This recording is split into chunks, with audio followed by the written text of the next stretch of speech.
I'll try this again. Oh, there we go. There's a little bit of a delay for the turning on of the mic. Good evening, everybody. Welcome to, this is not a school board meeting. This is a community forum, and we'll talk more about what a community forum is and the difference between a community forum and a school board meeting. I'd like to thank everybody for coming out tonight, and I'll call the community forum to order with a recital of the Pledge of Allegiance. Ready? Begin. I pledge allegiance to the flag of the United States of America and to the republic for which it stands, one nation, under God, indivisible, with liberty and justice for all.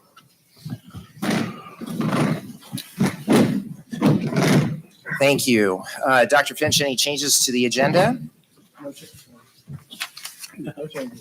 No changes. Okay.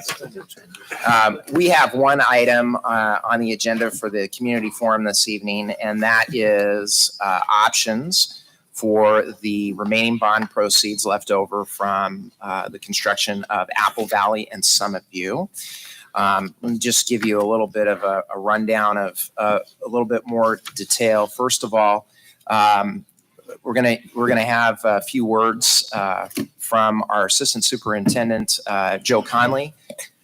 Joe is the Assistant Superintendent of Business Operations, and he's gonna talk about some materials that he prepared, and kind of where we've been, how did we get to this point, and then what's the process moving forward. And then after that, some of you have signed up, and we'll take some comment from those of you that have signed up. Unlike a school board meeting where we just receive public comment and the board normally does not respond, or board members don't normally respond, this is a less formal situation. We're not going to take any action tonight on any decision. This is really just to hear from you, answer questions the best that we can. We reserve the right to say that we may need to get back to you on a question that we don't know, and if that's the case, then we will disseminate that in as prompt and thorough and widespread fashion as possible.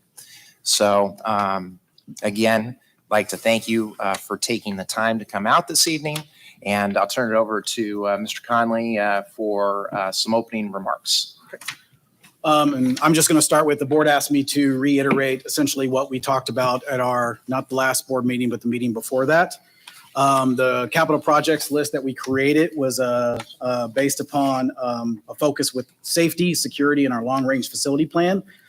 Does not mean that our projects are not beyond that. We just decided to pare that down a bit for the larger cost projects that were out there. So do you want to go ahead and hit the next slide for me? So that's the capital projects list that you guys got. It's actually on the handout over there. So what I'm going to talk about is actually the timeline, how we got to the point that we are right now. Our meeting one timeline was what I discussed about 2 weeks ago. Or 4 weeks ago, we reviewed the project list and associated costs with that.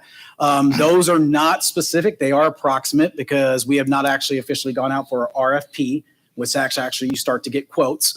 I used some of my connections, and then Jack McCaskill, our facilities director, connections to kind of get an idea of where some of those costs would be. So those are where those numbers are. I know that there were some comments regarding inflation. Those things, we did build in soft cost into that, as well as an inflation rate, just because the projects will be a little farther out. So you have to put in a little bit of inflation for those. So that's why you see the numbers the way they are. So the board discussion, they at that board meeting, the board made a date today for the community forum for a third opportunity. And so that discussion has been completed at that February 28th. You want to go ahead and the next slide for me? Today is the community forum. This is step number 2. This is our third community forum regarding the remaining bond funds. The first occurred on October 4th at the West Valley Fire Station, and the second occurred at October 18th at the Harmon Center. During those, the reason why there's such a large time frame between those, because we are working with some vendors and working with some guys in order to get some quotes, which just took a little bit longer. So that's why we're at the point today. You want to go ahead, next slide. So what's after this? What's after tonight's meeting? Well, that's meeting number 3, which is a pretty important meeting. This is where the board actually is going to take the community feedback that they obtained over the last 3 community forums, and the board will discuss and provide a decision regarding the use in the defeasance of the remaining bond funds. So essentially what it comes down to is that they decide to defease all. We essentially move forward to meeting number 4, and there's really no reason for additional conversation. If they do decide that they would like to partial or no defeasance at all and use the remaining bond funds, they would need to specify an amount that they would like to defease, or like I said, no defeasance at all. Then they would discuss the capital projects list. That list is on there, and they would find out what projects they would like to support and fund and what they would like to use that money for. Generally, a board majority vote process would be applicable in this situation. Then we would discuss the resolution process, and I would try to outline that process that we work with bond counsel in order to set up the verbiage that is required for that resolution. And then we move on to meeting number 4. You want to move to the next slide, please? And this is where meeting number 4, the board adopts a resolution that sets a public hearing. This resolution, which will be prepared by bond counsel, sets the public hearing date, the time, and the location to consider state and local circumstances and to receive public testimony. The resolution also directs that notice be given to such hearing when the board will adopt a resolution approving the proposed alterations. So essentially, I work with bond counsel in order to set up a resolution process. Then the board will review that resolution and we'll set up a public hearing date at that time. And so meeting number 5, you want to move to the next slide, please? Meeting number 5, the board conducts the public hearing. The purpose of the public hearing is to afford the individuals wishing to speak an opportunity to present information and opinions to the board regarding whether certain state or local circumstances should cause alterations to the specific expenditures from the bond proceeds. Essentially, the board hears you again it'd be like a 4th opportunity for them to hear from the community regarding the opinion on these projects and the use of either defeasing or not defeasing of the bond proceed dollars. And then meeting number 6 is the board approves and adopts that resolution approving the alterations. This adoption actually must be the meeting directly after the public hearing. So it's usually the next regular scheduled board meeting, which is 2 weeks after that. Okay.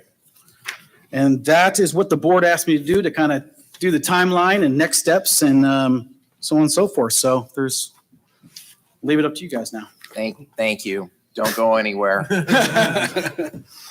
Okay. Thank you, Mr. Conley. No problem. So that we had a sign-in sheet. It is just a few minutes past 7 o'clock. Stephanie is going to bring that up to me. I will call you up. I will apologize in advance if I butchered your name. In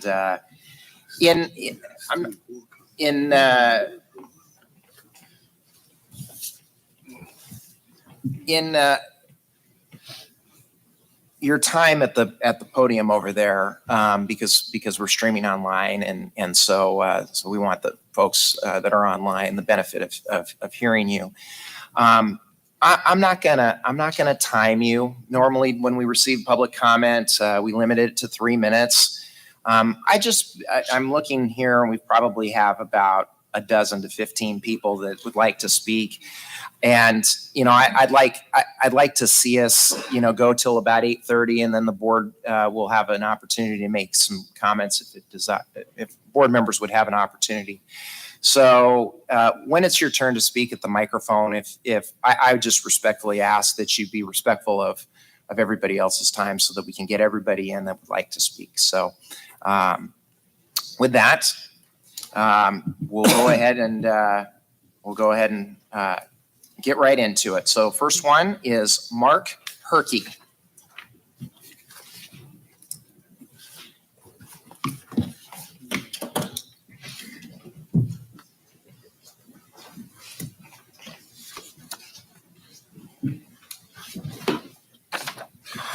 My name is Mark Herkey. Never been to a school board meeting before. This is the first.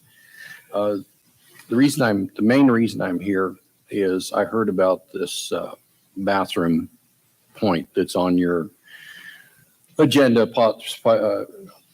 possible spending. And I guess I'd like to defer back to the board. Would you please explain just a little bit what that entails? What is that?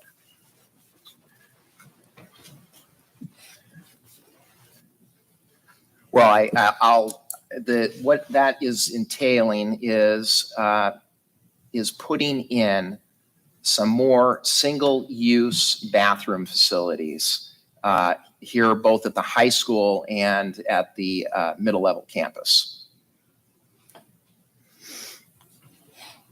Okay, so the existing bathroom structure is not going to be destroyed. You're going to be adding some facilities. Is that correct? I think they're going to be, I think some of the existing bathroom facilities are going to be remodeled. Wouldn't that be accurate to say? Okay, I guess my question in my mind is this going down the path of wokeness and gender fluidity? Is that where we're going, or we're actually accommodating people that have certain issues, and we're not going to be forcing boys that woke up and thought they were a girl that morning in on girls? Is that correct? It's for me, I have a bad bowel system. I don't want anybody else to smell it, so mostly for me. Nothing to worry about. So I guess my response, and I'll leave it to the rest of the board members.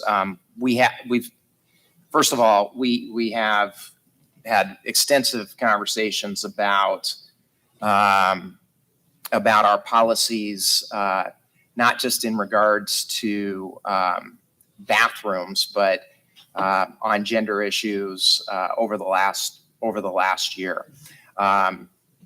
So I don't know how to address is this wokeness other than we are looking at adding some more single-use restrooms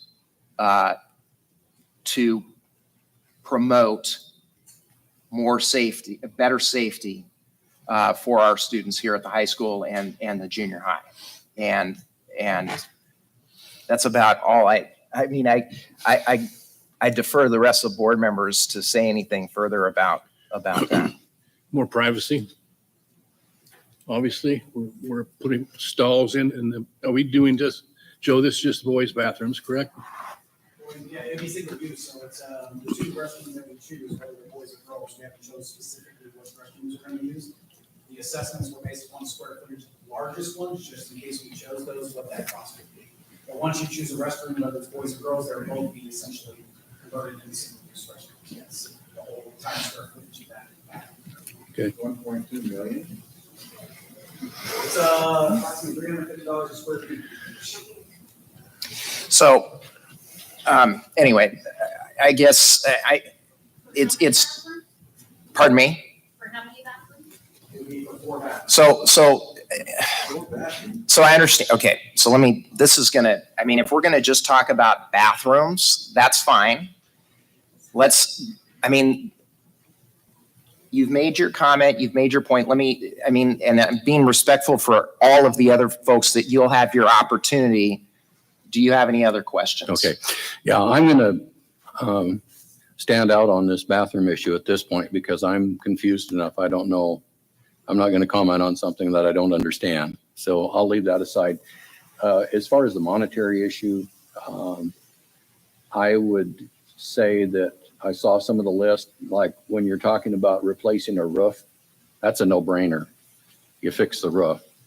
As far as the bathrooms, I'm not really sold on this, but I would be more in favor of splitting this, and as much money as possible go back to the taxpayers and utilize only what's really, really essential for maintaining facilities and saving facilities.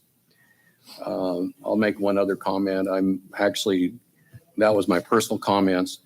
I'm the president of the Yakima County Farm Bureau, and we do candidate evaluations for different offices.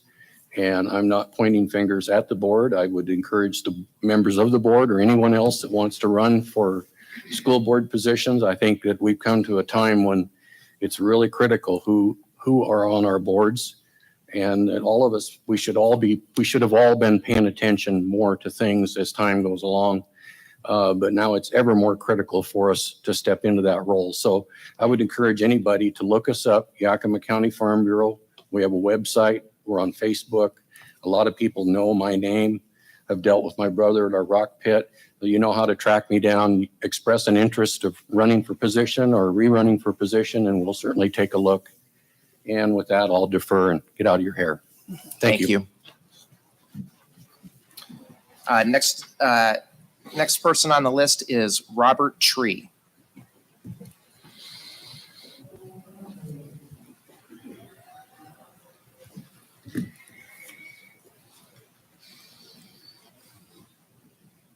Okay, just super brief, just a recommendation from the staff at White Hollow about the intercom system needing to be replaced.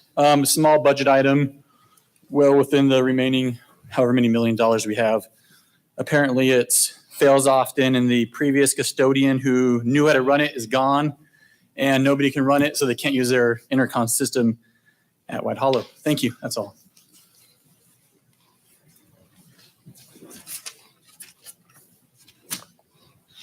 Steve Wolcott.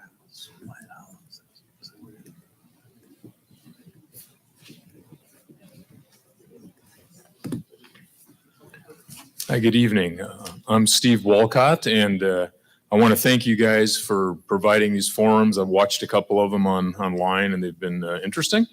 And also, I feel for you. I've sat in one of those chairs several years ago, and I appreciate what you're going through. I have a question, and then I have a comment on. I know you have legal counsel, but I just have a question on the resolution 18-11-680 that you passed and adopted on November 26, which is this bond issue. On page 4, it says none of said bond proceeds shall be used for the replacement of equipment or for any other than a capital purpose. And on your list, 7 of the 12 use the word replacement.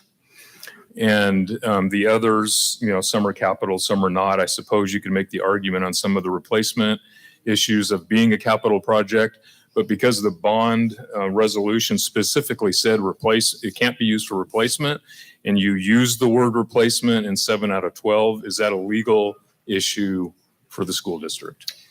I can tell you that even though I'm a lawyer that sits on the school board, I'm not going to answer legal questions. I'll defer to legal counsel. And I would just say that if the school board is going to move forward, we're going to do so with legal counsel's blessing. Okay. And maybe I shouldn't have, maybe it's more of an opinion that I'm just a little Sure. concerned that it would say that you can't do that, and yet you're asking for that. So that it just seemed like a concern for me. But it could not be. I guess my thought is that as a voter, and again, when I was on the board, we dealt with a lot of maintenance issue and a lot of replacement issues that are on this list. And I really feel for that they're needed. They need to be done. I'm not arguing that at all. I agree with most of the things that need to be done. I just think the board is facing a integrity issue, because when I was asked to vote, when we were campaigning for this, I know there was a couple other times. I believe at least one of the other times I said no because of certain issues that I had. This time I said yes, but I said yes to 2 schools being built, not to a myriad of other projects, even though I think those projects need to be done. So I'm a little conflicted on that issue, but I believe that if I was told this is what I'm voting on, that's what I'm voting on. And then if you come back later and bond or a levy on some of these other issues, after having the integrity to say, we're not doing this, then I'm going to say, great, let's go for another issue. So that's where I'm at on the issue. Thank you.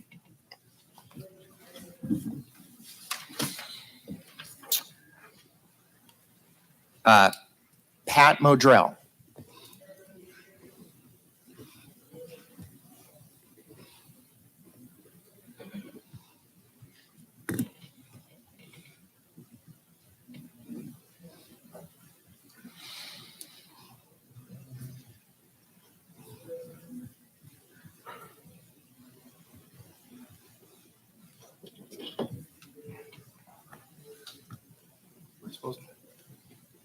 Am I supposed to state my name? I just said it, but Oh, okay. go for it. A couple of the people on the board probably remember me. Some years ago, I was asked to be at a committee when we were working on getting the bond issue for the two schools. I did a tour of some of the facilities. I'm kind of a practical person. I'm not a lawyer. I don't know all the legal mumbo jumbo, but having funds left over on a major project, which one of the things I wanted and pushed for was keeping the building simple and the same, which would be more cost effective, which fortunately came out that way. Having seen some of the deficiencies in some of the other schools, I'm kind of a simple person. A bird in hand's better than two in the bush. We have funds left over that were voted on. Again, I don't know all the legal stuff about it is, but we have money now that we don't know that we have left over that we can use to improve the rest of the facilities that we have.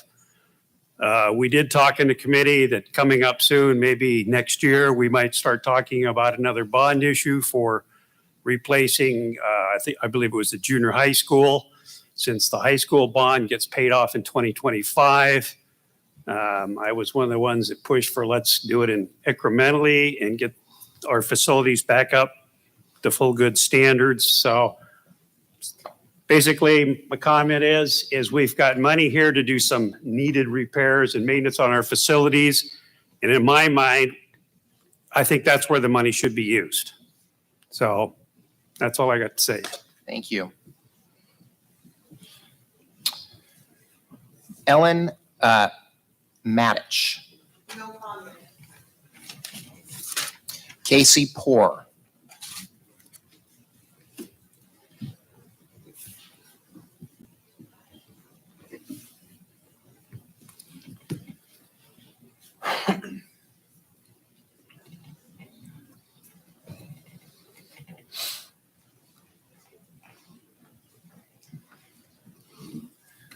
Good evening.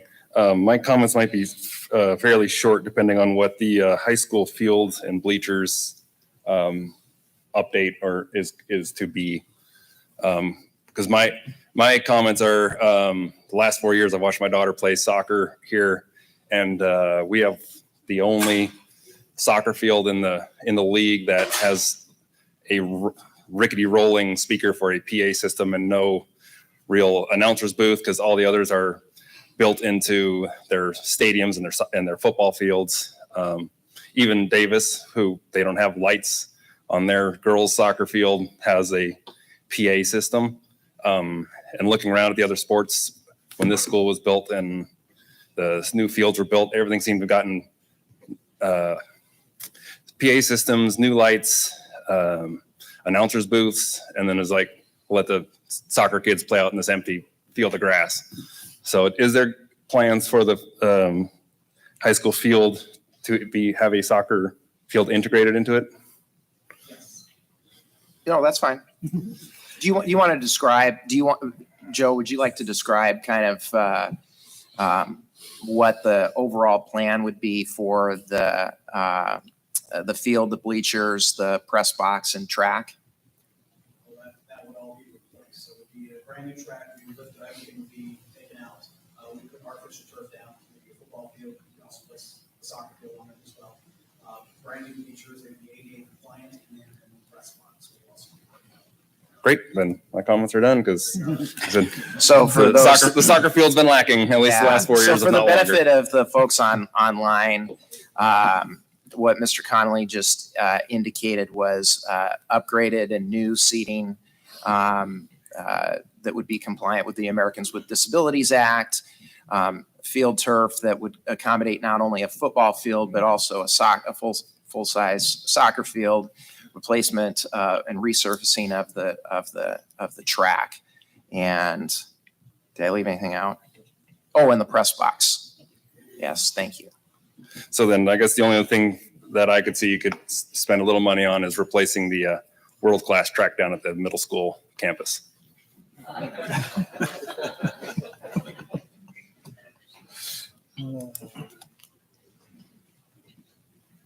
Okay, next is Ken Frenzel.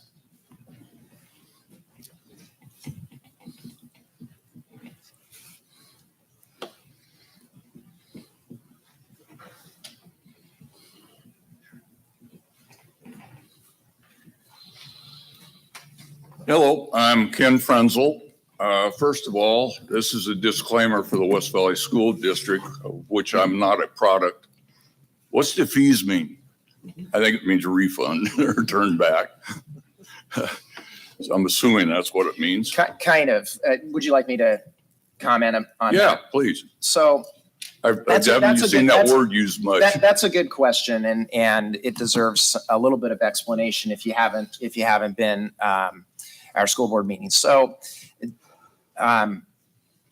when the school district raises money through bond proceeds, as it has, basically that vote of the people is an agreement by our citizens to say, collect tax money from us to pay back that bond financing. So on your property tax statement, you see the assessment for the repayment of these bonds. Okay. So with the remaining bond proceeds that we have, about $19 million, that is, that can be moved from capital projects to the debt service fund. And what defeasance means is every year when we ask the county to collect assessments, property tax assessments for repayment of the bond, this would essentially be less that we would ask for collection because of the money that the 19 million effectively, if we defeased it all, to collect from the taxpayers. And that's what the term defeasance means. Okay. So it's and it's important to say because I think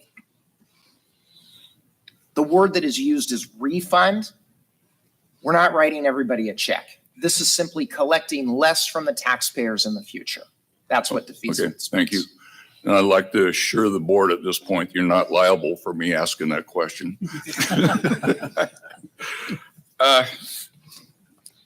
When the levy was voted on to replace Apple Valley and Summit View, and I can only assume as a voter, I probably didn't read the fine print, but the intention was that that's all that money was going to be used for.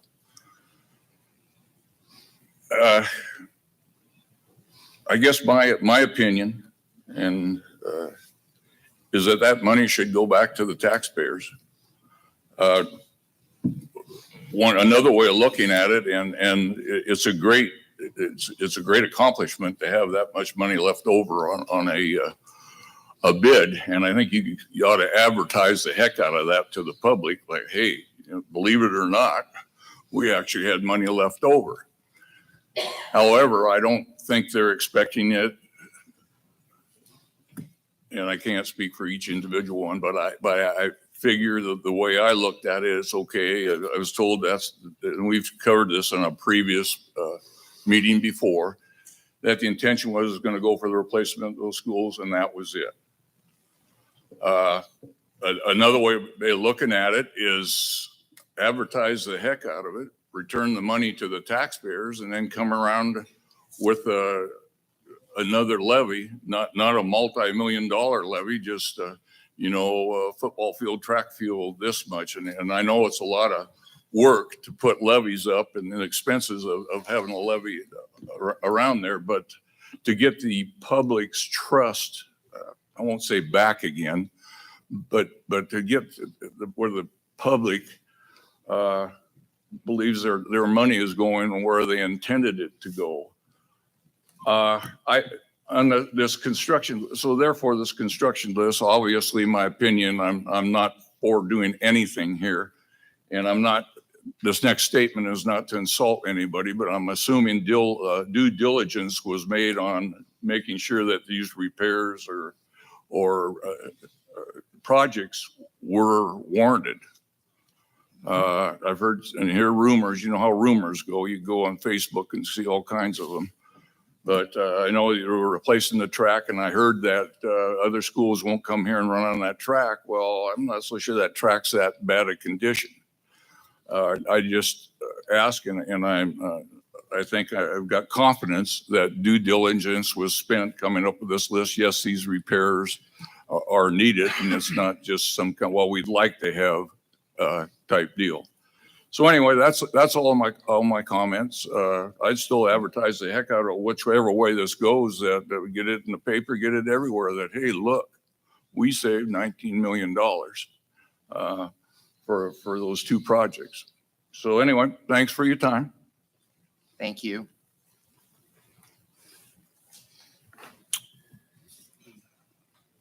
Terracobia.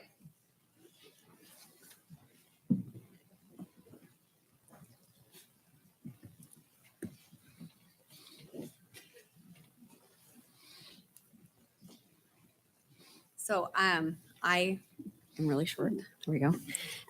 So one question I do have is, if it is decided that all of the funds would be returned and that 19 million would go back, which of these projects, maybe this is a Joe question, when would they be taken care of? The things that are the needs, whether it's a replacement, or I know there are some that are new, and I'll address that in a minute, but the things that obviously we're talking about, like, so if that money all goes back, where do these things get funded?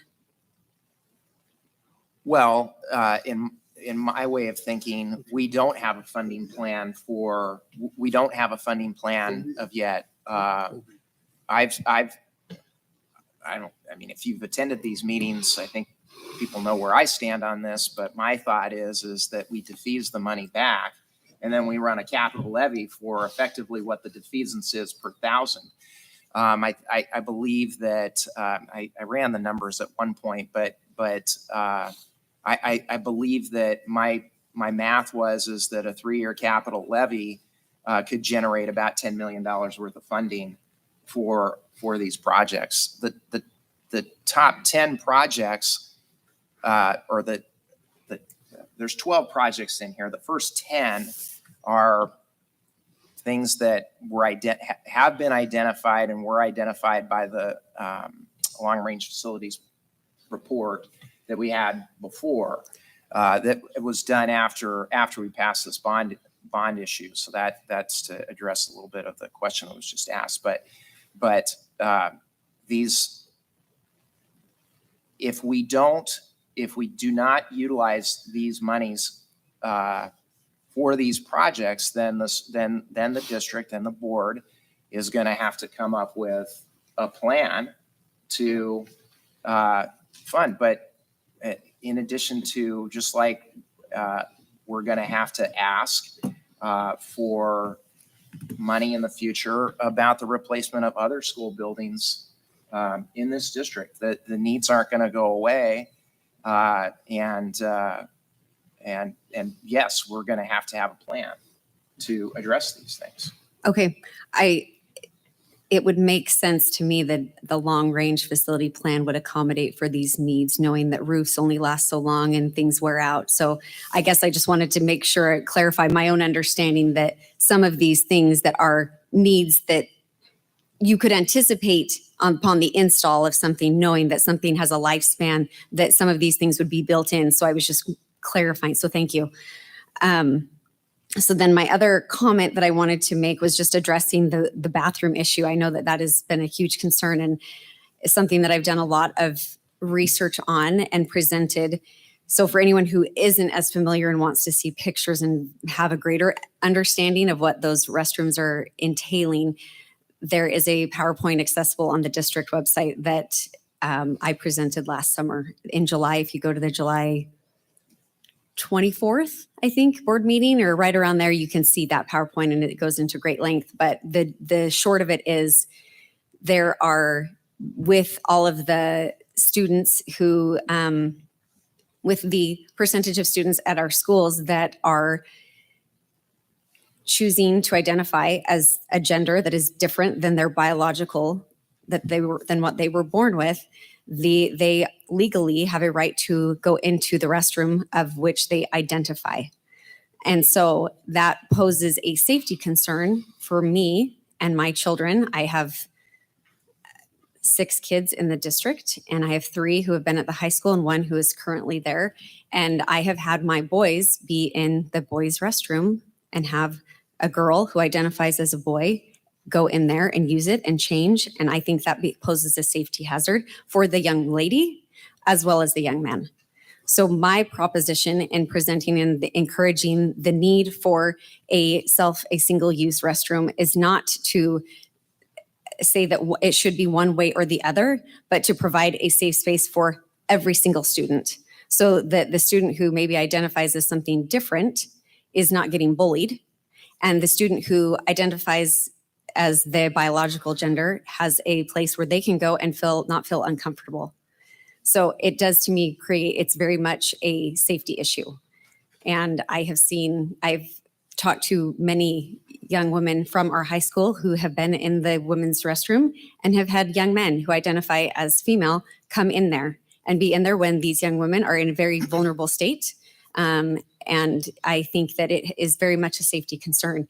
And sadly, it is something that it is trickling down. It's not just at the high school, but my daughter that's at the junior high and my son that's at the middle school, they see it there too. And so for me, I am so grateful and so thankful that it is one of these that is on there. And I know that you see the number and you think 1.2 million, like, for real, is that seriously? Part of the point in making these restrooms successful, there's a whole list of things, and I've toured schools that they have these and where they've put them in, and I have done the research. We are not the first ones to do it. It's happened all over the country in different places, and it resolves so many safety concerns for these kids. And but they have to be done right. And there are elements to creating that space that are very important. And one of them is the monitoring, and because of how they're situated, it is legally okay to have cameras that are not in the stalls, but that are there, and you can see who's coming in and coming out. There's been a ton of research on it. Our district, again, is not the first one to be addressing this, but the funds are to make sure that it's done right. And so it is a lot of money, but this actually isn't even. This is half the price of what it would take to redo just the high school bathrooms if we redid all of them. We had someone come in and we looked at the plans, and I talked with the architectural, and they've done it in places all over Washington and Oregon, and they gave us a quote. And so this actually is only half of the price, and that's just to take care of the ones here. So I think if we can have some happening here as well as at the middle level campus, we can't force anybody to use a certain restroom, but it allows a space that becomes safe for the kids who want to use it, regardless of how they identify. It creates a safe space. It really does create a safe space for every student. It isn't just accommodating those who are woke or those who are identifying as something that is different, but it gives them a safe space. And there's a lot that goes behind it. So anyways, I'm happy to answer any questions afterwards if you have any, or you can look at the PowerPoint, but there's a lot that goes into it. But so I'm thrilled that you have it on the list. I think it's definitely a need. And I know my own children who have been in uncomfortable situations would appreciate knowing that this is happening. So thank you. Tara, you had shared with the board, and sounds like there's people that are new here this evening. Can you share that there was quite a few number of people you had sign in support of that? And Yes. you shared that with the board previously? Yes. So last spring, when we were trying to rally support for this, we went around and talked to community members, several neighborhoods, soccer, track meets, baseball games, and talked to various community members.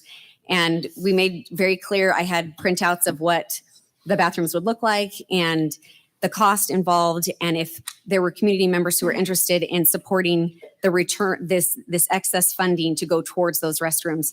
And we had signatures. We did an online petition as well as hard copy, and between the two, we were between 700 and 800 members of the West Valley community who were in support of using these excess funds to support in building and remodeling the bathrooms to be the single use. So. Thank you. Yep. Next on the list is Neil Hoff.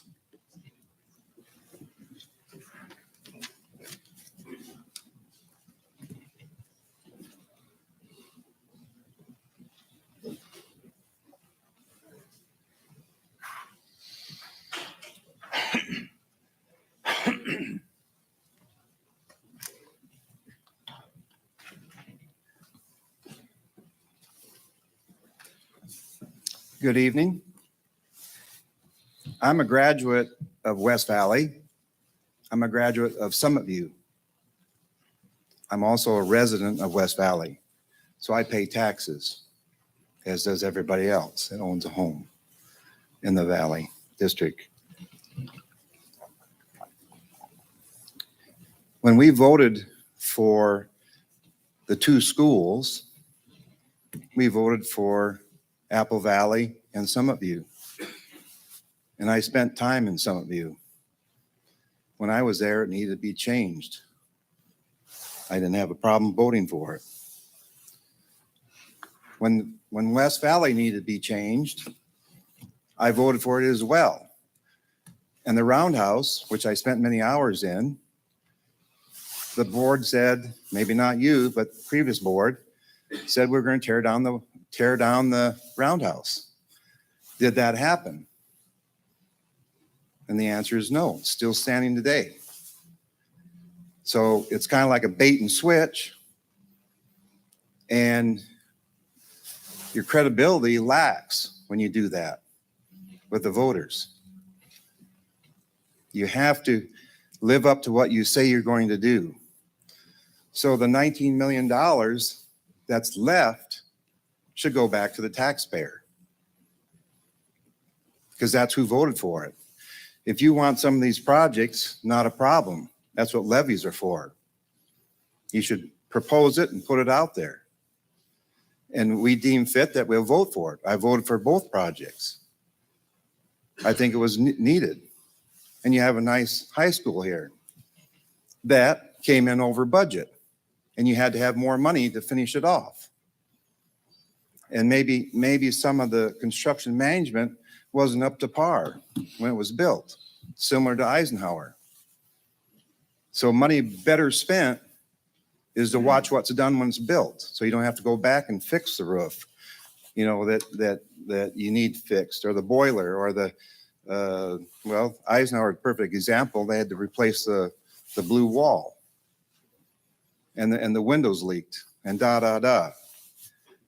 But taking the money from the voter is fine for building the buildings. But when you have a good project and you match the two buildings identical, and I watched them go up. I don't live very far from it. Drive by it every day when Apple Valley went up.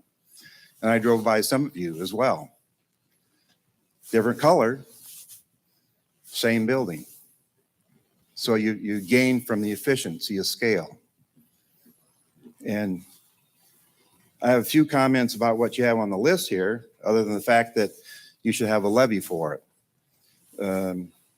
I've heard rumors of the bathrooms, because my wife has connections and she talks to people, and I'm not going to go there and talk about it, but I'm going to say something, that 1.2 million to have bathrooms, you could have half moons out back for that kind of money. And to have a lot of them, you have the football field full of them. And really, if you design the building right, why do you need them now? You're talking about for the high school, and you're wanting to convert them over. There's a better methodology out there to address the problem, but that's a levy again. It's not the bond. You've got the money for the bond. You did good with what you did. Go back, give the money back, and come forward with another levy. Save your credibility. Credibility is something you can't buy downtown. Very important. You know, we were lied to about the Roundhouse, so let's not lie about this and use the money elsewhere. You wouldn't steal money from your kids, would you? Or would you? They gave you the money to do what you had to do. Give it back to them. Thank you. Thank you.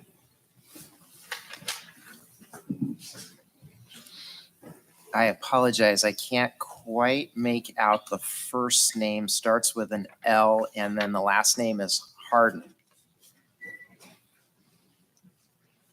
Sorry. No, I apologize. I'm doing my best. Not talk low and sign I can read your last name perfectly.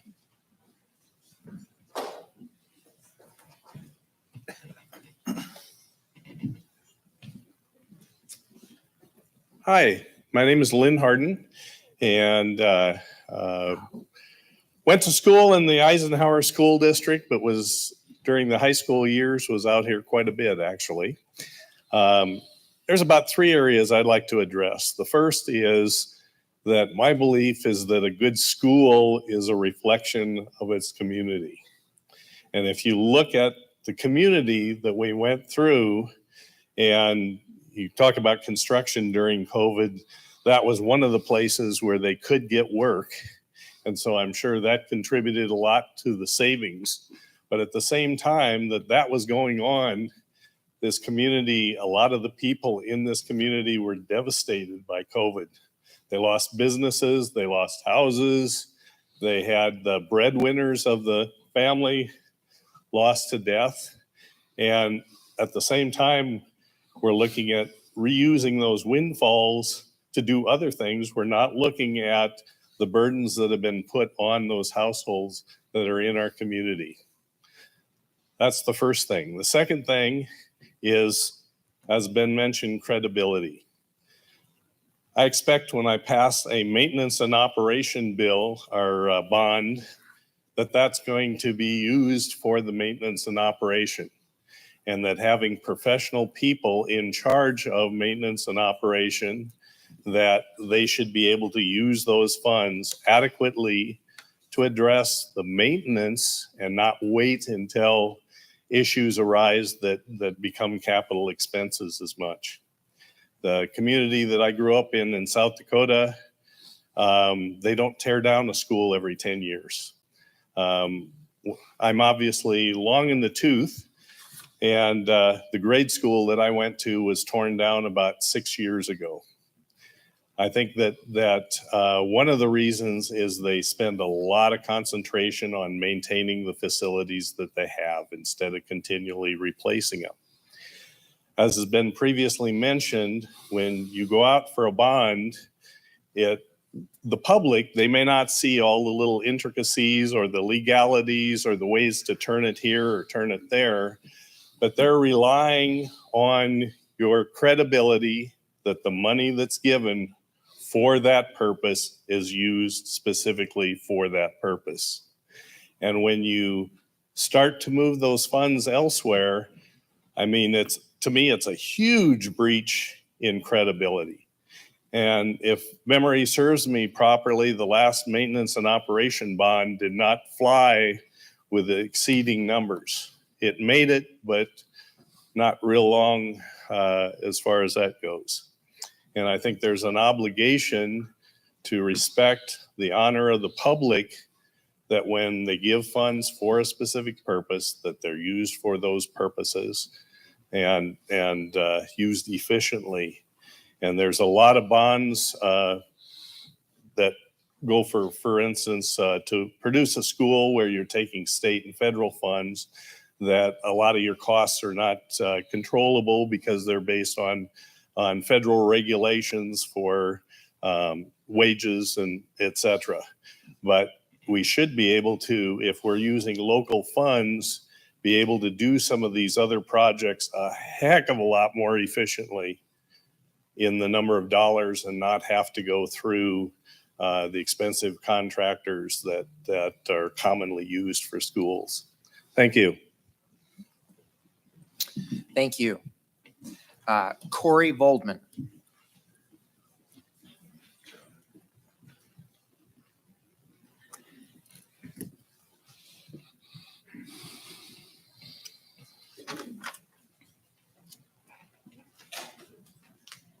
My name is Corey Goldman. I was a member of the Bond Oversight Committee overseeing the construction of both Apple Valley and Summit.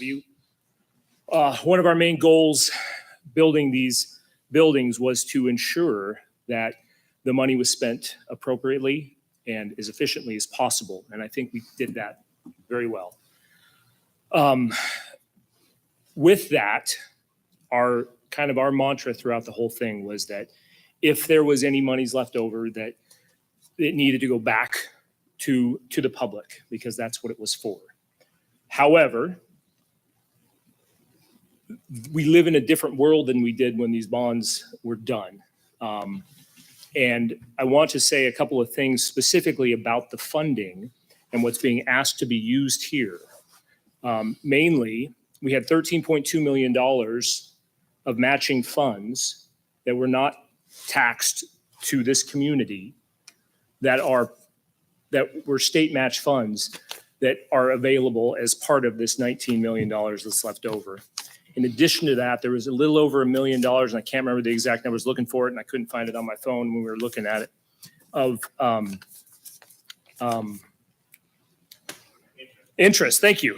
Thank you, Peter. Of interest funds that were earned during the bonds because we did such a good job when we purchased the bonds and through that process. So of which all of these projects could easily be funded without really addressing or impacting the amount of money that was actually taxed, that is part of the bond that was issued to the school district area. So to me, I just wanted to say, as a former member of the Bond Oversight Committee and as a community member, my opinion on what to do with the remaining funds or what to do with these capital projects that still need to be done has changed. And I think you should do exactly what you need to do, because I think it was said, a bird in the hand. We have the monies. It really doesn't affect, if you understand what we bought with the bonds, we're not asking for more. You're not losing out on what in fact, they have the ability to give back or defer, most of which was taken originally. So to me, we'd be stupid not to.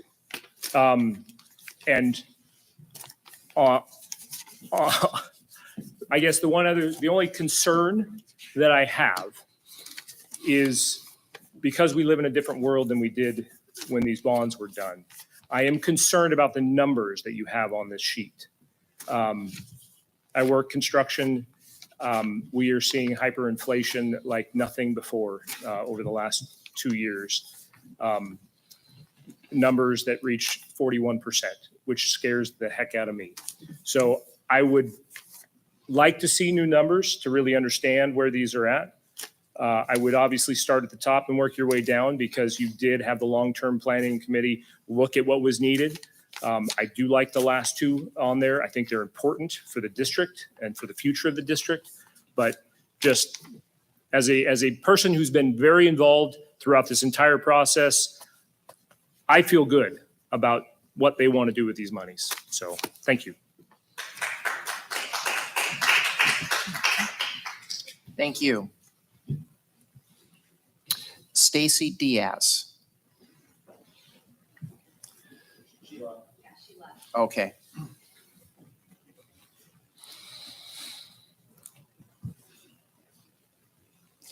Suzanne Boldman.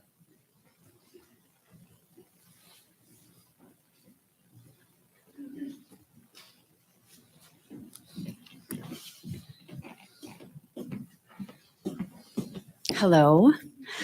I am Suzanne Voldman, and Corey is my husband. So I have been kind of taken on a ride since he was on this Bond Oversight Committee and listened to the process and gone to some meetings. I can't begin to understand it as well as he does, but I do know that the community has been given an opportunity throughout this process for years now to be very deeply involved if they wanted to be involved. And so I've been impressed with the district by, their efforts to keep everyone informed and involved and give people opportunities to share their opinions. I commend you for doing that here again. And as far as what we should do with the funds, or I will say that I'm going to agree with my husband because that's smart. But I am also going to say, and he's smart, but I'm also going to say that I think people who have integrity and who care about the West Valley school system can disagree about that and both be fully right here, because there isn't a perfectly wonderful right answer. It's a difficult question. And I also just mostly wanted to get up here and say thank you to the board here for, I've been to enough board meetings now, especially through this process, to see what tricky position you are in. And I mostly just wanted to say thank you for doing the work. I have full faith, really do, that you all care deeply about this district and the students in this district. And I know that when it comes down to it, you're way more informed than I am and most of the people in this room about the needs of our district, the goals that we have as a community and as a district, and about the intricacies of all the legalities and all everything else here that most of us really don't know. When I listen to Michael Thorner speak, I am 100% convinced of his opinion. I am like, yep, that's it, that's right. When I listen to sometimes other people speak, or my husband just now, I could be convinced another way. I just want you to know this is a difficult decision. Thank you for being in the hot water. Thank you for allowing us all an opportunity to understand the situation better. I know that you are going to make the right choice in the end. And since I have the podium right now, I want to say, because we all have our special interests and our special focus, I have two boys that are in track. One has just graduated from West Valley and is running track in college. And so he's gone through the whole program, and one who's coming up. I would say to the man earlier that spoke to, and said he did not think that perhaps our track was in bad shape. All you have to do is go walk it. I went out there several months ago and took photos. Just cannot believe the state of disrepair that it is in, and it is unsafe. I volunteer at pretty much every home track meet, and it is not someplace we want to invite other people right now. So, but you know what? Every single item on this list, I think a reasonable person could look at and say, this is extremely valid.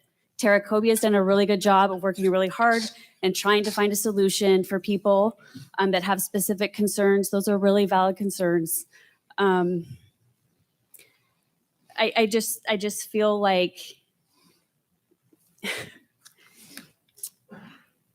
we do need to meet these needs one way or another, and it's either going to be through this way and using these specific funds, or another way, but it needs to be done. So I'd just like to say thank you again. Thank you. Tracy Harden.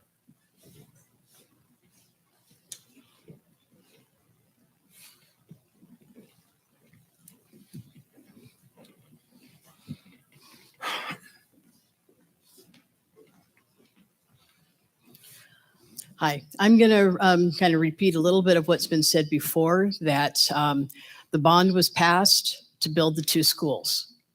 That's what we voted for. That's what we agreed upon. It's great that it came in under budget. Applaud you for that, or the construction managers who got that done. But that money then does need to be returned to the taxpayers. And the part about the 13 million in state matching funds, that also came from our taxpayers. My property taxes, if you look at that, 60% of my property taxes go to the schools, the state schools, the West Valley District for the different projects. That's a heck of a lot of money going that direction. I've got nothing against schools. I work at a school. But at the same time, we've got to be honest with the funds. We voted for two schools. Two schools are built. Money needs to go back. And then yes, put up the bond issues for the specific projects you've got here. And I do have to agree, some of these things that are maintenance, that's ongoing things that should be funded normally. Ongoing maintenance is a normal, responsible thing to do. Every homeowner has to deal with ongoing, regular maintenance. A roof is good for 20 to 30 years, and you've got to replace it. Carpet wears out, you've got to replace it. Plumbing gets old, you've got to replace it. That's part of just normal wear and tear and planning for your own maintenance. School district has to do the same thing. You've got to plan for your own maintenance as you go along. So, there's different things when things are kind of an emergency, but you know that things are eventually going to wear out. There needs to be money set aside specifically for those kinds of things to be able to maintain those things. Because like I said, every responsible homeowner does the same thing. You've got money set, you work on setting money aside because you know that the roof is going to only last you 20 to 30 years, so that you can take care of those things. And I guess that's really about what I've got to say is that, we need to, like I said, regular normal maintenance is regular normal maintenance and should be planned for. This money needs to go back. And like I said, the 13 million in state matching funds, that also came out of our property taxes. So it's not, everybody looks at it like it's free money when it's matching funds. That's our taxpayer money, whether they're federal funds, state funds, wherever they came from. That's money that we were taxed on, went there, and then was, again, redistributed back. So it's still not free money. Thank you. Thank you. So we've made it through the list in about 55 minutes. And yes, and so we have some time for some other people that would like to speak. And the gentleman I saw the gentleman in the blue sweatshirt put his hand up first, and then Mr. Matthews will go next. And then gentleman in the black jacket. How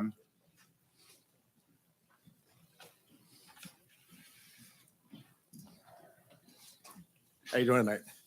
My name is Dan Anciso. I'm from West Valley. Say your name one more time for me, please. Dan Anciso. Thank you. You bet. Just listening to everybody here. I came to the meetings you had last year. A lot of the same things are being discussed and stuff. And one thing I'm listening is people are talking about being the school district or school board being deceitful. I don't believe that's true. I mean, we're having these meetings for that reason, to discuss this money. Like I said, this money's there. We should be using this. Things are just going to get more expensive. If we go and put this to bond and it takes a year, 2, 3, 4 years to get approved, everything's going to get more expensive. Nothing's going to get cheaper. I mean, I don't think you can go get a gallon of milk any cheaper than you can 4 years ago. Everything's going to get more expensive. And the longer you postpone these things, you're just going to end up paying more money on it. Talking about the track, my sons did track last year and he did it this year. Yeah, it's safe to walk around, but if you're asking these kids to run full speed on these tracks, it's not safe. My son also plays football. That football field's horrible. It's a lawsuit waiting to happen. It's got holes everywhere in it. So at very least, you guys need to resod that, make that even if you don't do the turf. But we're doing a disservice. I've been to all these other fields and stadiums. They're in great shape compared to West Valley. West Valley is a great school district. I love having my kids here. But as far as the athletic stuff and some of the other things going around the school, I feel we fall really short. And I just think, like I said, if the money's here, and like I said, I understand it's going to be redistributed, but you're not going to be getting a check in the mail. Like you said, the funds you'll be taxed a little bit less, but you're not going to see very much more money in your pocket. Like I said, that's really all I have to say. Kind of nervous and stuff. So, but like I said, I just hope you guys, would consider using this 13 million to get these things done. Like I said, I think it's very, very valuable to the kids. And if we postpone it, it's just going to end up costing more money down the road. That's it. Thank you for your time. And again, I think you guys are doing a great job, and you're not being deceitful. You're being very upfront. I'm very, very happy with the school district. Thank you. You did great. And it's not easy to speak for everybody that's gotten up on the podium tonight and said what they had to say. It's not easy. And we appreciate you very much. Appreciate everybody. Mr. Matthews. It was nice to see my old friend Pat Madrell here. He and I got a start after a school board meeting in 2017. Honestly, 2016. So 2017, we start what was kind of our in-house attempt at a long-range facilities planning group, really tasked with trying to figure out the elementary issue. That morphed through a lot of different avenues into K5, K6 conversations, and got us into the point where we were ready to pass a bond in spring of 2019. And obviously, as a district, we're very, very fortunate to do that, blessed to do that. In 2020, we did another long-range facility planning event with Teeter Crocker. I think Phil did a great job helping lead us through that process. I stand here today simply to remark that it's more than 3 years since we concluded that, and long-range planning has not had a single purposeful meeting within the district with any community involvement. I know we've had changes in staff since that time. I know we've had a little bit of change in the board of directors since that time. But to stand and say that we have a focus on long-range planning is not demonstrated by the district.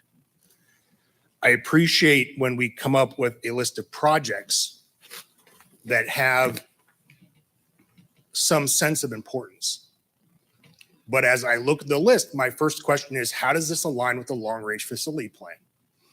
If you told me today that our next project was going to be the junior high and we were going to do something radical like knock it down, I would ask, why are we proposing to spend hundreds of thousands or millions of dollars in the junior high, adding new piping, adding additional storage to the auditorium, replacing bleachers and chiller replacements? Why would we spend that money as a district if it has a near-term radical change?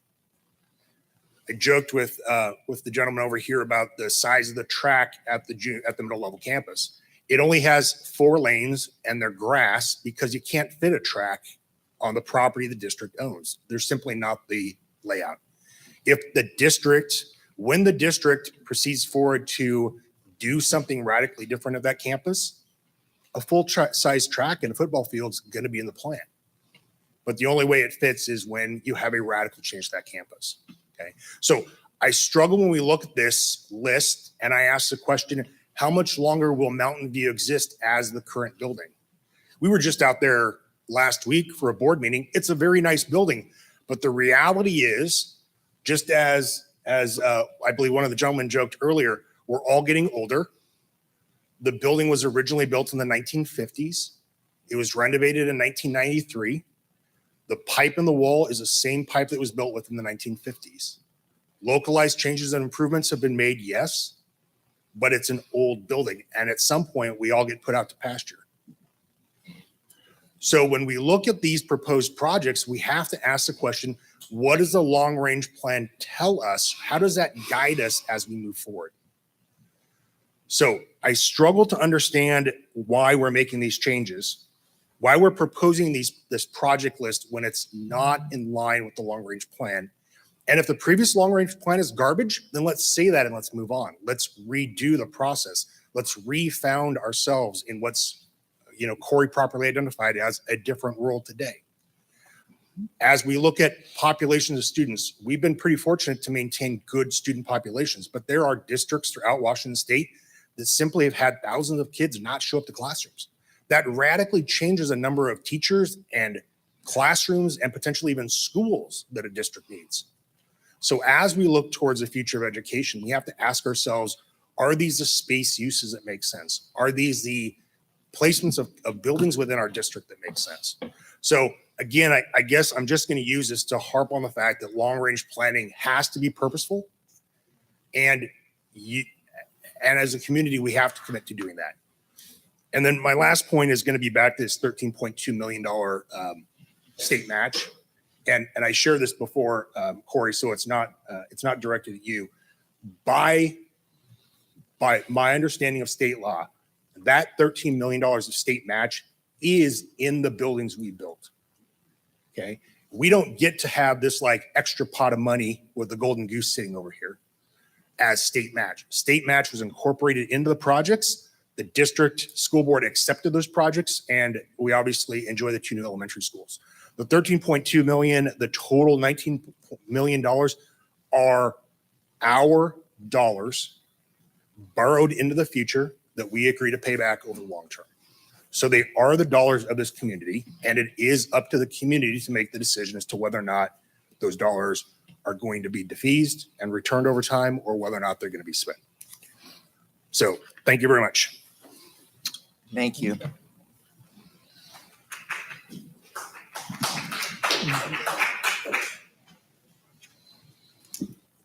My name is Ben Jensen. I think I've been to each one of these. Obviously, there's very strong opinions on both sides. I think I've voiced my opinion. I'm torn, right, between both sides. I can see both sides, and And I think some of the members on the board are torn also, right, on what to do with these funds. I can rationalize both sides, right? I do a lot of I work in business, and I see the legal side, right, where Michael's probably coming from, and I see, construction costs every day are going up, and it's a very valid point that this for the track, bleachers, and everything else, it's a 3.5, right? That's probably 4 million now, and if we have to wait to do a bond, it's probably going to be 5 million, right? Because by the time we pass it and everything else, it's probably 5 million. To be realistic, I mean, inflation's not 8% that they're telling us. It is. I work in business. We buy product every day. The price of our products have increased dramatically over the last 2 years, and so I guess my question is has there been any more thought about doing a advisory vote to the community to get their input on what should be done? Has there been any talk about doing that? Because if I remember right, the last two meetings we've had like this, there's been at least 2, if not 3 people on the board that they don't know what to do, right? And they can probably go either way depending on the night. And I guess asking the community to get the whole community's input, right? You're not going to get everyone's input. Right? Some people just aren't going to respond, and we get that. But the people that are passionate, that want their voice to be heard, you can get their input. And with that input, I mean, that's, if the community wants it, either way, if they want to defease it, that voice will be heard. Obviously, it won't be a binding vote. You guys still, as board members, will get to decide that. But having as much input, I think that's what you're trying to do with these meetings, right? Obviously, there's not very many people here. I don't know how many people are online, right? I've been to each one of them. There haven't been a ton of voices voiced, I believe, right? If you're trying to get a broad swath of input from the community, my vote is to do an advisory vote. Yes, I know it costs money. We have we have this money. Use the interest that we've had on these funds to do the advisory vote. Get as much input from the community as possible. That's what you're trying to do, I believe, right? With these meetings. And I would very, very strongly encourage to consider doing an advisory vote, just because it gets as much input into the process, as much input from the community whose funds these are, right? These are our funds. And so that is my opinion. You guys at the end of the day get to decide, but I would very strongly voice my opinion to do an advisory vote, because you would get more. I mean, between the 3 meetings, we've had 150 people, different people potentially, right? With an advisory vote, you could get a couple thousand at least, right? So that's my opinion. I'd very, very strongly suggest that. And like I said, I can see both ways. I can see both sides. You can convince me either way at this point. I own 2 houses in the district. I pay lots of tax in the district. I have 5 kids that are attending, right? I'm here for a very long time, and I'm going to pay lots of taxes. And I guess for everyone's knowledge, the West Valley School District, the percent that we pay in tax is one of the lowest in especially in the surrounding area. We are one of the lowest in that we pay towards taxes, property taxes to the school district. I guess just more knowledge, right? So thank you. I know it's a tough decision, and I don't admire you. Thank you. Thank you. Mr. Marinacci. Understood.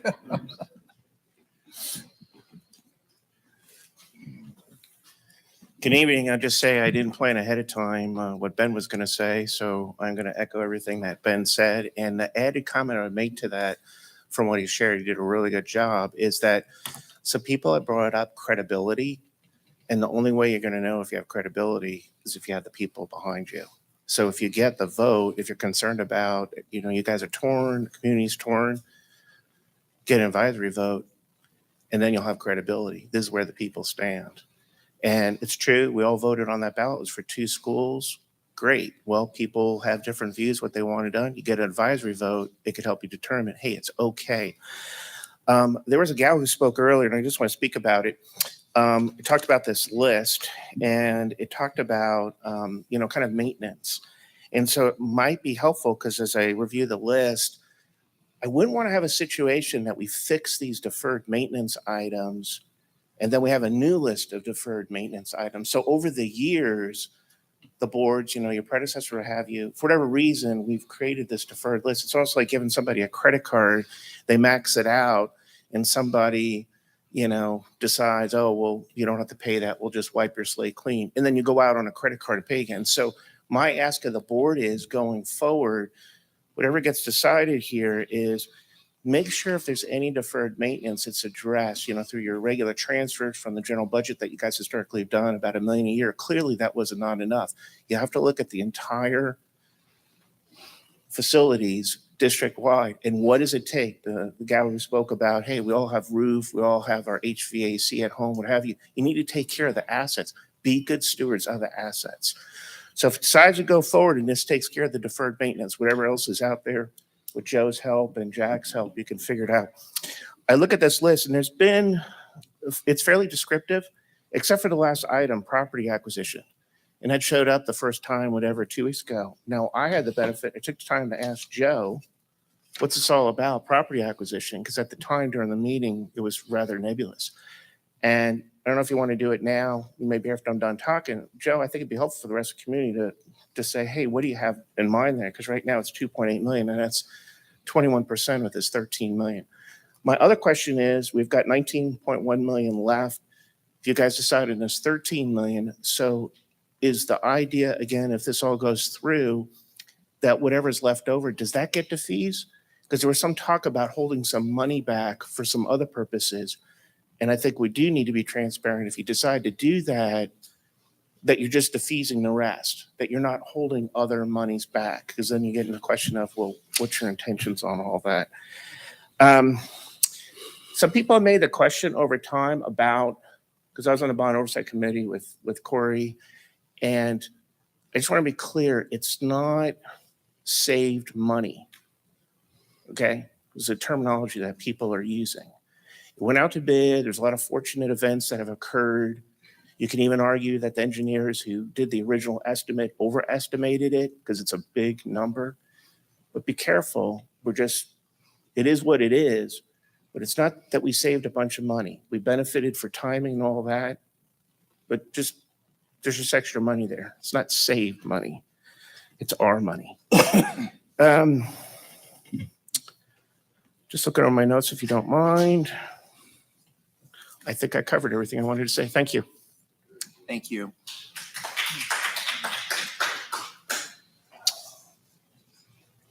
Oh, thank you, Mr. Liebrick. So I'm a teacher in the district. I teach at the Innovation Center. And normally I try not to talk at these things because you all want to go home. So do I. But you have a problem. And what I do when I have a problem that I don't know the answer to, especially if it's school related, is I ask my students. Because the other day, I left my papers from the school board meeting under my document camera and I turned it on. And weirdly enough, some of the kids read it. And they said, Mr. Liebrick, what is this? And I said, well, the district has a question. And they were like, well, what is this question? I was like, really? You want to talk about property taxes at 8 a.m? And for some weird reason, they said yes. So I think they were trying to distract me from their Washington State history lesson on tribal sovereignty, but that's okay. They are. And, they know me. They know I like these things. So it got my attention. And so they said, well, what is this tax thing? And I explained it as best I could. And as they have a way, one of the kids looked at me and goes, so wait, you're telling me we could be getting a new field? I was like, well, maybe. And I'm sorry, I'm a little disheveled. I came from baseball practice and I had to walk over the track on the way down there. And what they tell you, it's true. It's awful. So if you ever do want to go check out the track at the middle school or at the junior high, I think rugby was on there after track was done tonight. And I know that in the fall, the football team, the rugby team, the cross country team, and I'm forgetting someone else, but they all use that. It's bad. So yeah. So there's no question. It's terrible. So if you're in question about whether or not those fields at the middle school need to be replaced, they all do. They're done. So I just wanted to tell you that. Like I said, I'm a coach. I was there today. Back to my 8th graders. So we're looking at this question. They said, so what are people upset about? And I said, well, technically speaking, when they did the bond and I was there, as many of you were, we said 2 schools and this isn't 2 schools. And they said, well, that makes sense.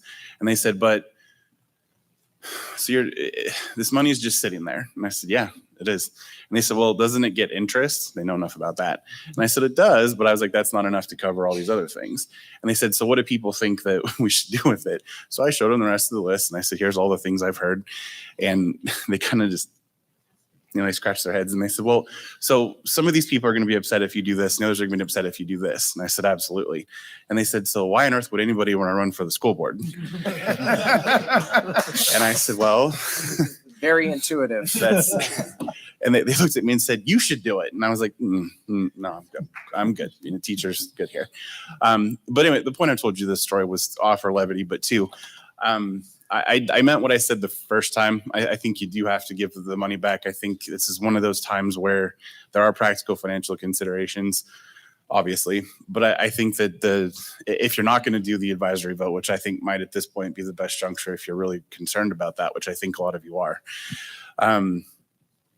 The kids want their fields replaced, but I think that they also want, schools that are updated and have good equipment and things like that. So if doing those things means we don't get the junior high fixed, and for those of you who don't know, I used to teach there for a very long time. Where's Ryan? I'm about to agree with him publicly. The Long Range Facilities Committee did spend a very, very, very long time on Zoom, no less, putting together that plan. And I would encourage you to stick to it. I was on it, but also to go back and say, hey, we need you guys to do this again. And we will. But I think that not giving the money back, I still believe this has more severe consequences. But I do think at this point, and this is where my shift in story comes, you absolutely should consider a bond for the athletics fields. I think if people are as concerned about them as many people claim to be, then they can vote for it.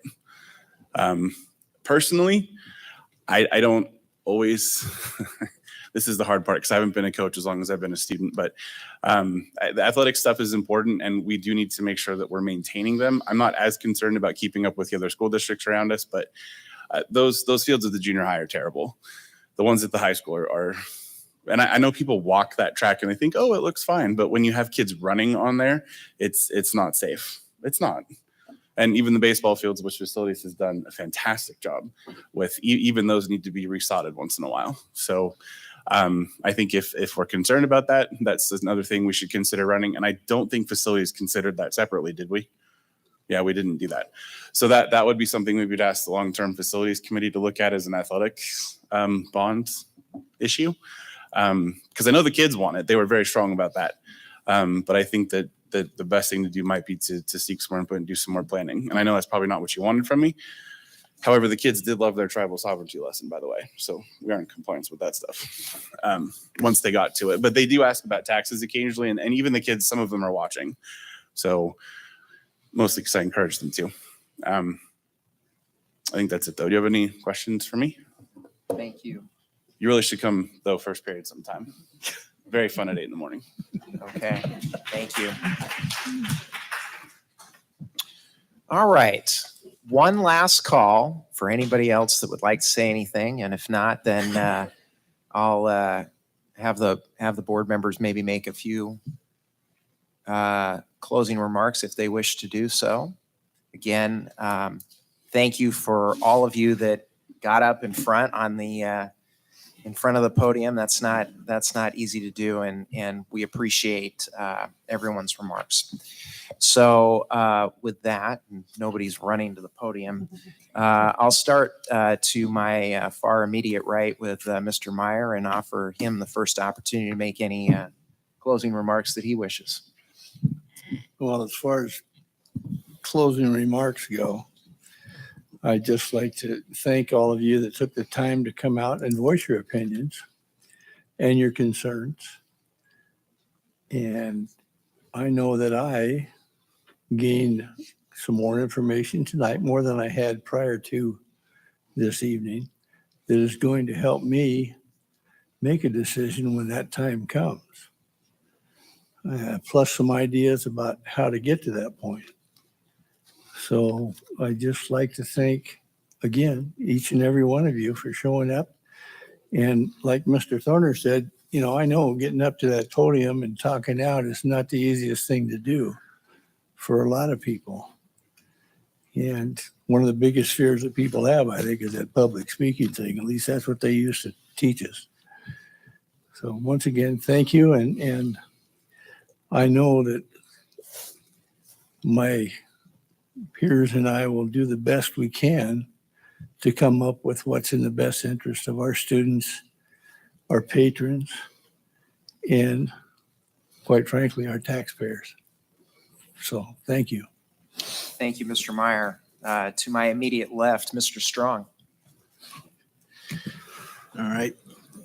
Thank you, Mr. Thorner. And again, I want to also express my appreciation for all of you who showed up tonight, and also for those of you who are willing to speak and share your perspective. I think it's vitally important that we hear from all of you what you think and what you feel, even if we agree or disagree with you. You are members of the community. I've heard several of you say it is your taxpayer dollars here that are at work. And so we need to figure out as a group what are the best uses of those, or what should we do with it. And so in listening to a number of comments, I think some of you know kind of how I think on this particular issue. I do have some differences with some of the things I have heard, and I also have some things I agree with.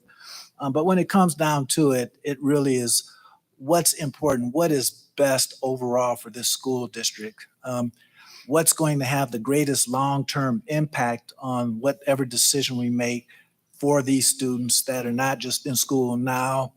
Some of the things we may vote on today, they won't get a chance to take advantage of. So we have to think about those coming behind them. And I challenge each of you to also give that a thought, not just what's happening today, what we can do right now, or what we shouldn't do tonight or tomorrow or the next day, but what's going to happen in 2 or 3 years from now. Because what we start now, it's going to take that long for those things to come to fruition before we can actually take advantage, or before these students can see them. Several things that struck me as very important.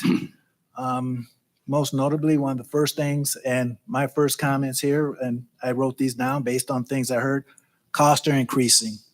Absolutely critical. What we don't spend now is just going to cost us later if we try to do it at a later point in time. And some of these things, I heard somebody say, they're not just going to go up by a little bit, they're going to go up by a lot. And I totally agree with that. If anything has been proven throughout our economic experience, not just in this community, but across the country, is prices rise all the time. And they're going to continue to rise. So we need to think about that in any decision we make. Others have talked about how much money was left over before, how much there is. You know, in terms of thinking about this, it's not just that we have $2 or $3 million left over. We have $19 million left over, or if that's not the right word, but $19 million here that should be, we should make a good decision on what to do with it. So that's an excessive amount of money. We'd never probably anticipated in our wildest dreams that this is the amount of money we would have left over. And we need to think about, is this, I mean, are we giving back $19 million in the form of reduced taxes? I know I pay taxes too. And the way we're talking about defeasing it, I'd rather see the money used in something that's put into the school itself, even if I'm not going to be here to benefit from it, or my kids won't. I still believe in what West Valley does and what our purpose is, and education, athletics, all those things that are important. this would be wise use of this if we did something like putting it back into our school district. For those who say, you know, all we said is build 2 schools, we did build 2 schools. We did that. We just didn't count on $19 million left over. So what do we do about that? That's something to think about. We didn't go back on our word. We kept our word. It's just we've got more than we anticipated, and that we didn't discuss. I don't recall, not per se in that type of money. I would suggest in the future, if we do more bonds or levies, whatever, we put a clause in there that says if there's money left over, this is exactly what we're going to do with it, and be very succinct, very direct, and very open about it. And that's what we need to consider. You know, I'm torn on this when we talk about the money that came from the state. I heard someone say, yes, it's taxpayer dollars, even if it's from the state or even if it were from the federal government. But I would say that's partly true, but also it's other folks' money as well who have paid taxes as well, not just us, but others who have paid, and they have a part of that.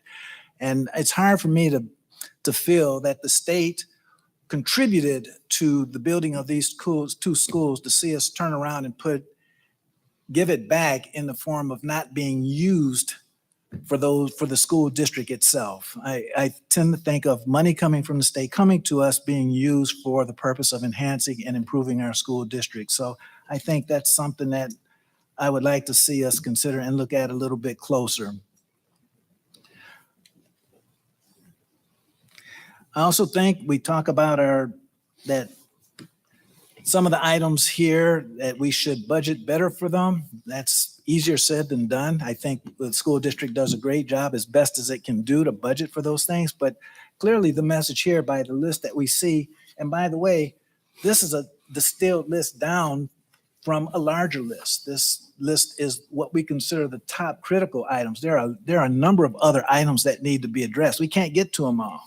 But if we're talking about how that we didn't do a good job with or budget enough for it, the budget is just not adequate enough to cover some of the items that we have. We've got a lot more critical items that need to be done. So I think picking out some of the most important items and trying to address them with some of this money, I'm not suggesting we use all of the money. I'm thinking that we should look at some of the money, and maybe there's some that maybe a middle ground is some used for some of the projects, some go back to the community. I mean, that's one possible solution.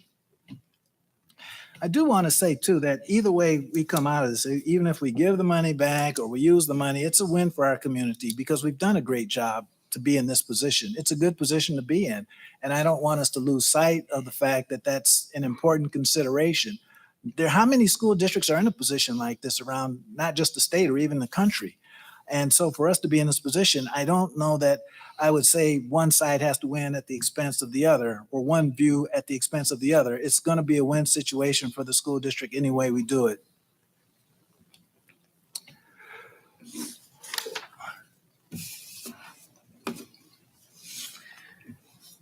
And the last thing I want to say is, and I'm glad someone said this, I don't remember who it was. I think it was a gentleman that said, and I really appreciate hearing this because and when I was running some of the previous meetings before, I made this comment then, and I do believe it now, that we have been upfront about everything. We have done our best to hold these forums, to communicate with the community, to invite input, to hear all perspectives, and to give everyone a chance to have a voice in what ultimately is decided here.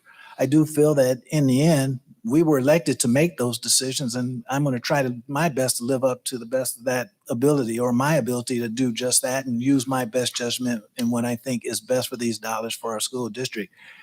And I'm not totally, I haven't totally made up my mind, but I am definitely leaning in the direction of trying to see what we can do for our school district. We may not ever get a chance like this again. And that doesn't mean that it won't happen. I'm just going to say it's very difficult. So I've said everything I need to say. Perhaps I've talked a little bit longer, but at least you have a sense of my perspective. We've still got more meetings to go through. We're going to hear from more people. I encourage all of you to keep coming. Tell your friends, tell other family members, tell other community members to come and share their perspective. It is important, but I think we need to listen to everything, everybody. And then when we make that decision, we move forward as a community, not divided, but as one community set on, this is what we've decided. Thank you. Thank you, Mr. Strong. Mr. Jager. Okay.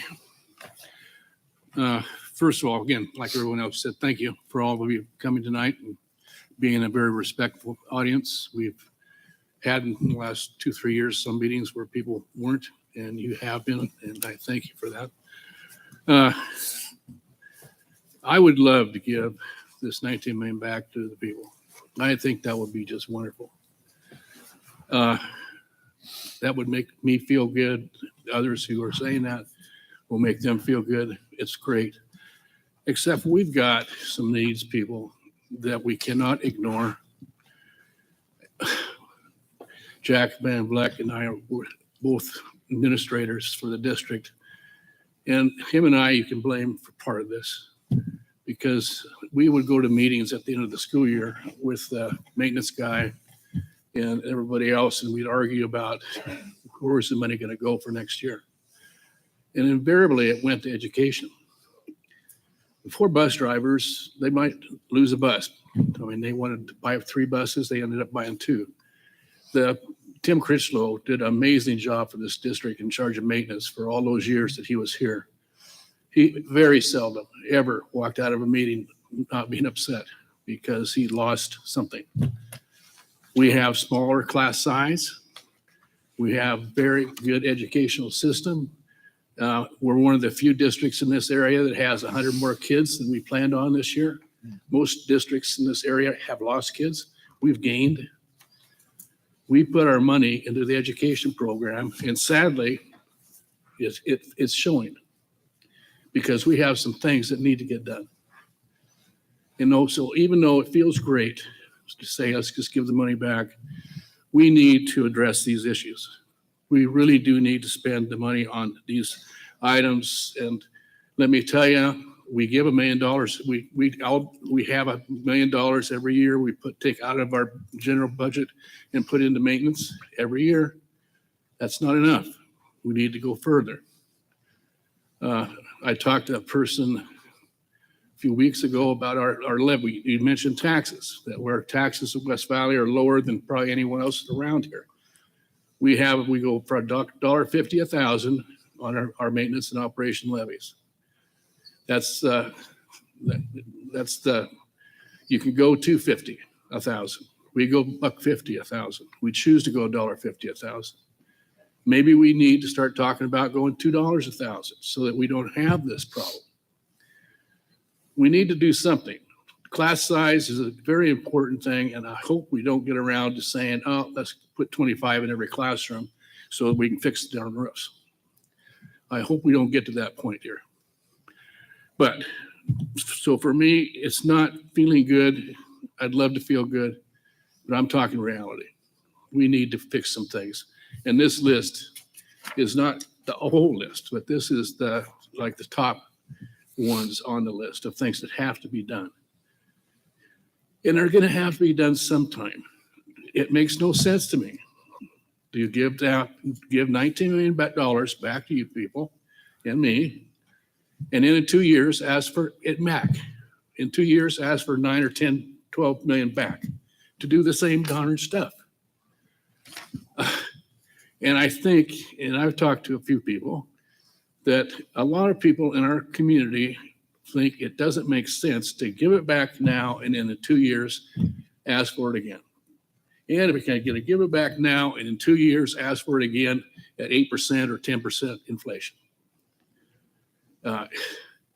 Athletic fields, that was brought up.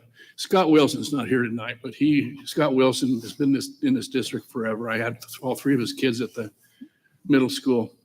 He said at one time he worked on the levy, and they asked the parents, how do you feel about the education of your students? They had the questionnaire went out. 62% of the parents supported the way we were doing education of their students. 37.5% of the people said they would support an athletic bond. Less than 37% would support an athletic bond.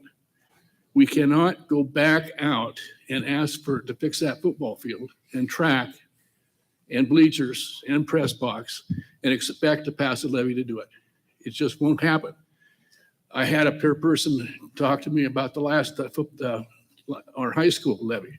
Why didn't you, or the two elementary schools, why didn't you put that football field on that levy? We did not put it on that levy because that levy would have failed with that. You just don't put football fields on a levy. You don't put superintendent's office on a levy. There are just certain things you don't do. And so to say that we can run a levy here in 2 years and get our football field fixed is a fallacy. That's not real life. Tara, thank you. I have the list that you gave us, that one meeting of the parents who have signed to do the work on the bathrooms. That, and you can tell, is not a popular item, but it has to get done. No matter what you think, we need to do it. And Joe's not getting a kickback from somebody who's remodeling bathrooms. He's not getting any money out of that 1.2 million. That's what they figure it's going to cost. And that's none of us. That's just life. But that needs to be done.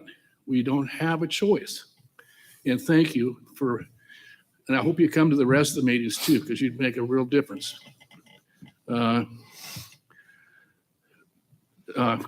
Community input. Every time we ran a levy, the district, we hear, well, you lied about it last time. Some people probably lie about it this time. When I first got to this district, we had just finished White Hollow getting built.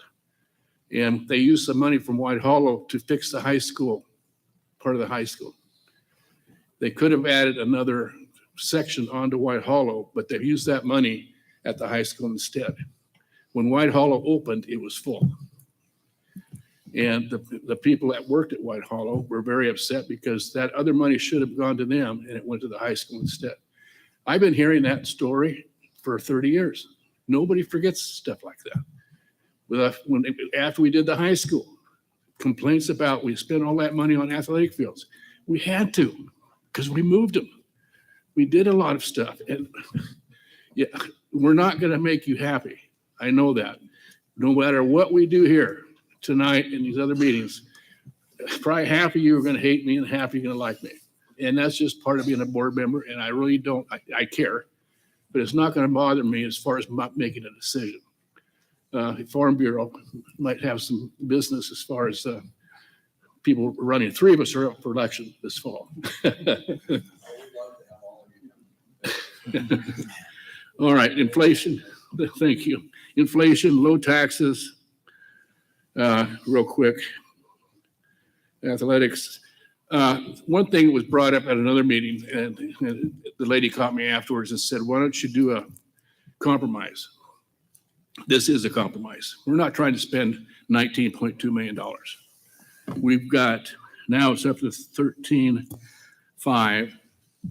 The property acquisition is really in itself. It's a different need. It's not safety. It's just something we need to do. But really, if you look at this, out of all the things that we need to do, we're spending about half of what we had. With property acquisitions, it's a little more than half. But we are not spending every single penny.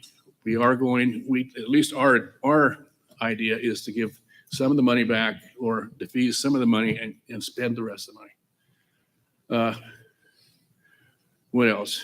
I'm concerned about your comment, Steve, about the statement in there about that if things are replaced, we can't replace anything with this money. And I don't know anything about that. None of us probably do. But we need to check on that because I don't want to go through another meeting like this and find out it's all a waste of time. But we will check, and thank you for bringing that up. I just think there's no question in my mind, and I think in a lot of people's mind, that the best thing to do since we have needs is to spend the money and get them done. And then work really hard as a group and with our maintenance people so that we don't have this list again. This is a real list. But let's get it fixed and then let's not have another list. Thank you. Thank you, Mr. Jager. Mr. Mokel. I want to echo the appreciation and the respect I have for the opinions that we've heard. we've heard from, excuse me, we've heard from architects, we've heard from lawyers, we've heard from JROTC moms, we have heard from Mr. Liebrick's students, we've heard from parents of my friends who, and I respect everybody immensely. We have, it's where I see society today. It's a black and white issue. People are either all about spending the money or all about diffusing the money. To me, when I hear integrity, when I hear, I lost the word.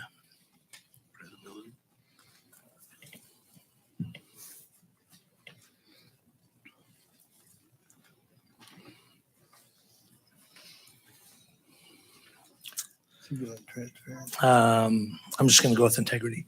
I think that's the main issue here. I've spoken with Michael Moore quite a bit about this. I went back and reviewed video when the bond was fledgling, and it was for 2 schools and 2 schools only. I've heard Michael Moore say, if you're going to spend 1 dime of this money, spend it all. I've heard people say, I heard Brad say this beautifully tonight, that if we don't give it back, I think we're going to have severe consequences. I've heard many, many people say, you have the money, spend it. You'd be a fool not to spend it. I've also heard people say, if you don't give it back, I'm not going to support another levy or bond. I have a 3rd grader and a 4th grader in my house. If we were to spend that money today and take that bird in the hand, we would get something today. My fear is that down the road, we will not have the support that we need from our community to pass future bonds and levies. I think there are severe consequences if we do not send this money back.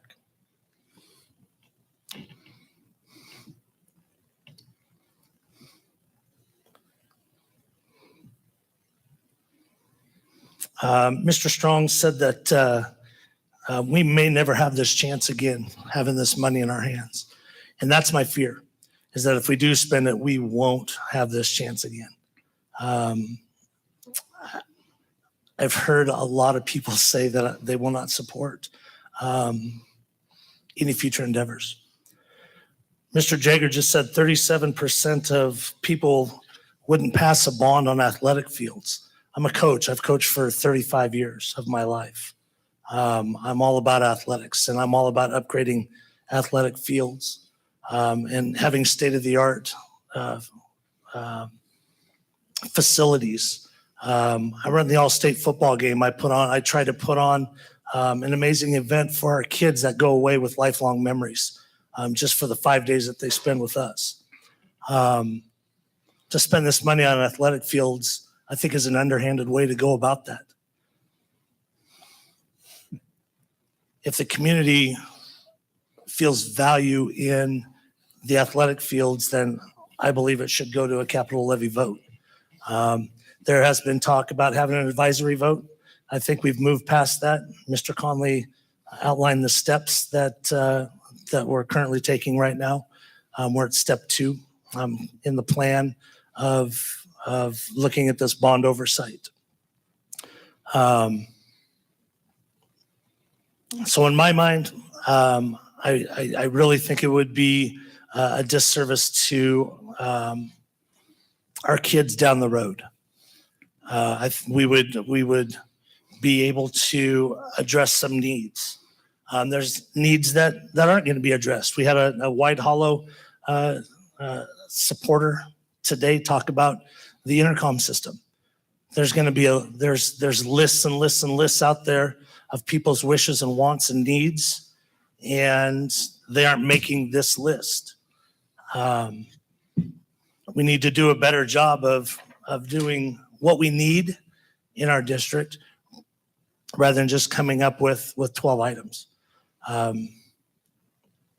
Talking about long-range planning and getting together and being serious about it. And let's come up with a plan on what's best for our district. However, I'm scared if we use this money now that my kids will suffer down the road. I was one of those at the beginning of this process that I vacillated back and forth between spend it or defease it. When I accepted the appointment to the board, I made sure to publicly be vocal that the decisions I make are for our kids. I've been teaching for nearly 30 years. I've been coaching for 35 years of my life. I have 2 in my home that are dear to me. And the decisions I make are for kids. And where we may see some benefit out of spending this money now, I fear for what the kids will see in the future. Okay, well, thank you to all the board members for their comments.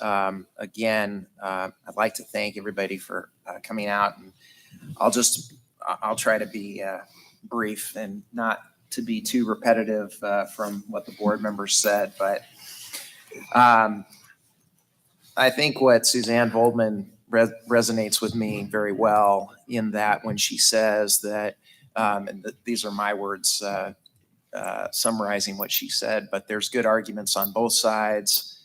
Reasonable minds can disagree, I think, about what it is that we do. I can argue with myself very well on both sides of this issue and justify the decision on both sides, and all of those arguments and more, frankly, some of which have not even been brought up tonight, as justification for using the money and justification for defeasing the money back to the taxpayers. I can argue with myself with the best of them. I think it's very possible that the outcome of the school board's vote on this matter will not be unanimous. And frankly, that's okay. I think that's a good thing. I think that what tonight and our previous community forums demonstrate is a good process of how people with differing viewpoints that are passionate on both sides can communicate those in a respectful and persuasive way. And at the end of the day, everybody that's in this room, I have no doubt, everybody that's sitting up here as a school board member, I have no doubt that they are advocating what they think is the right thing to do for this school district, its citizens, and its students and staff. I just have no doubt about that at all. And people can disagree about what they think is the right thing, and that's okay. And I think that this vote is not going to be unanimous. And like I said, I think that's okay. But whatever happens, if what my vote is in the minority of this school board, I will respect the decision. If we move forward to spending this money on the project list, whether it's all of the projects, some of the projects, wherever that ends up shaking out, if that's the direction that we go, I've been on the school board for 10 years now, and there are many things about school that drive me crazy about the operation costs and so forth. But I'm also very proud to say that in my time being on the school board, both under, as we've had staff members come and go, fiscally, I think that I feel very good about what we do. And I think that when you look around, not just at the neighboring districts, but you look around the state, you can read headlines about how school districts around the state are, in financial trouble, that they have not been good stewards. I feel very good about. I feel very good. That doesn't mean that we always can't strive to be better, and I think that we try to do that. But I'm very proud of this school district. I'm very proud of this school district. I'm proud to be a member of this school board. I serve with 4 other colleagues on the board that genuinely are thoughtful. We don't always agree. Again, that's okay. But they're passionate in what they believe, and so I respect them and their viewpoints a great deal. Part of me hopes that part of me feels like, yes, let's move forward with this list, but I go back to what really resonates with me at the end. Is what Mr. Mokel said, and a little bit of what Mr. Matthews has also said, which is we need to have a plan about long range facilities, and we need to live it in a better way than we have. And what Mr. Mokel says is also resonates very well with me, that there is a great deal of risk, because it's more than just about this list. We are going to have other buildings that we need to address in the future as the high school bonds fall off. We have a lot of needs in front of us, and so and not to mention that in a few years we'll have our levy, not even for buildings but for operations, that we're going to need to address in another 3 more years. And so the impact of what we do has me greatly concerned about, yes, we need to address this list, but what does our decision, how does that impact in the future? So like I said, I think reasonable minds can disagree. I want to say one final thing that I meant to say in the beginning, which is one of the reasons why we find ourselves with, frankly, a good problem, is as a result of a lot of hard work by many people, some great decisions that were made, some good timing, and frankly, the work of our bond oversight committee that really partnered very well, I thought, with the district to make sure that we stayed on time, on task, and that we built 2 just outstanding schools. And we were at Mountain View.